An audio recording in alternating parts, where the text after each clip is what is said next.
Oi pessoal, tô aqui hoje pra gente falar de um clássico da literatura em língua alemã, A Metamorfose de Kafka.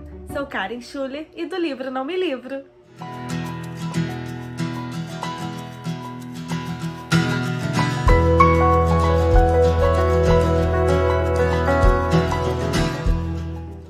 Quando certa manhã, Gregor Samsa acordou de sonhos intranquilos, encontrou-se em sua cama metamorfoseado num inseto monstruoso. Bom, esse é um dos incipits, como a gente fala nos estudos literários, né? Das primeiras frases assim mais famosas da literatura, e ela por si só já resume o enredo do livro.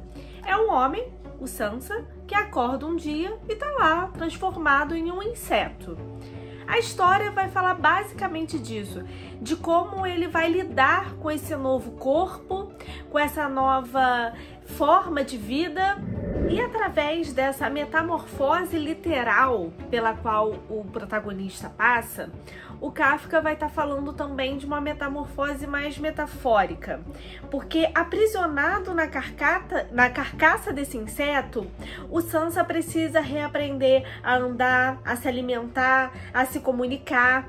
Então é uma sensação de incompletude, que de certa forma fala a todos nós, seres humanos, que em algum momento nos sentimos assim, né? Às vezes parece que o que a gente fala não é compreendido pelo outro. Principalmente nessas eras de internet, né, em que a gente fala uma coisa, outra pessoa interpreta outra. É interessante que em outras obras da ficção que também abordam a metamorfose, um exemplo é essa daqui, é um romance latino, O Asno de Ouro, supostamente escrito por Apuleio.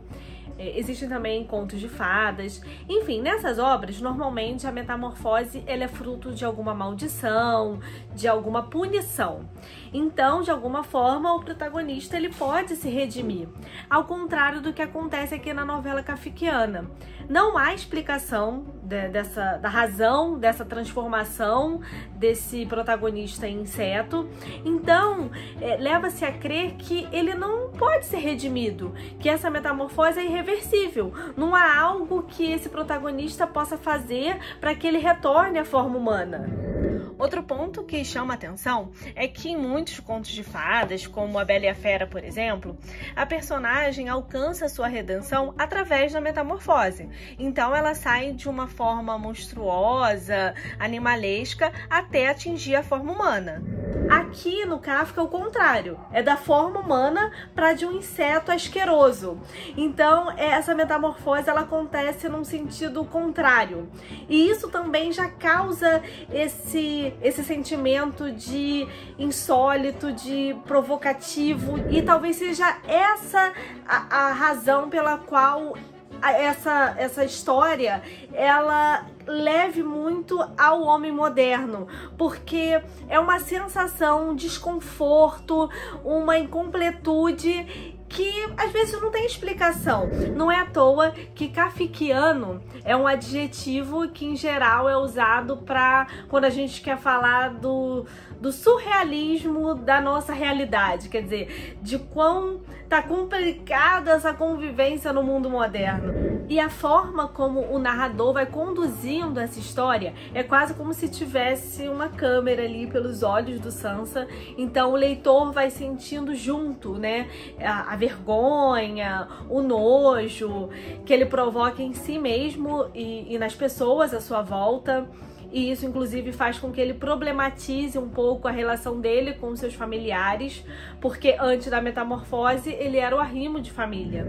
Para quem se interessa pelo tema, assim como eu vou deixar como indicação esse livro aqui, do professor Gustavo Bernardo. Ele é professor da Universidade do Estado do Rio de Janeiro, inclusive é um dos responsáveis pelo vestibular na área de literatura da UERJ. Então, ele aqui aborda diversas obras da ficção com o tema da metamorfose, e uma delas é o Kafka. Por fim, eu queria falar de algo que eu mesma demorei a entender, que quando nós falamos em literatura alemã, não necessariamente é da literatura produzida na Alemanha especificamente, mas é da ficção produzida, ou não ficção também, produzida em locais em que se falam língua alemã. diferente do que acontece na língua francesa. Quando a gente está falando de literatura que não é da França, costumamos falar em literatura francófona. Até onde eu entendi, na literatura alemã engloba todas essas nacionalidades em que fala-se também o alemão. Kafka é um exemplo disso. Ele nasceu em Praga na época do extinto Império Austro-Húngaro, no final do século XIX, início do século XX, um momento de estabilidade política, vai eclodir ali no início do século XX, Primeira Guerra Mundial. Então, havia uma convergência de diferentes nacionalidades, e tanto que Kafka, ele falava o tcheco, né, o dialeto local do bairro judeu onde ele nasceu, e também o alemão, que é a língua do Império. E ele escolhe escrever em alemão e tal, e que faz a gente questionar um pouco essa questão do imperialismo, né?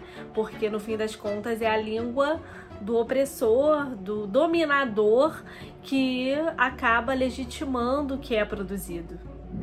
É isso, pessoal. Espero que a gente se encontre numa próxima. Tchau!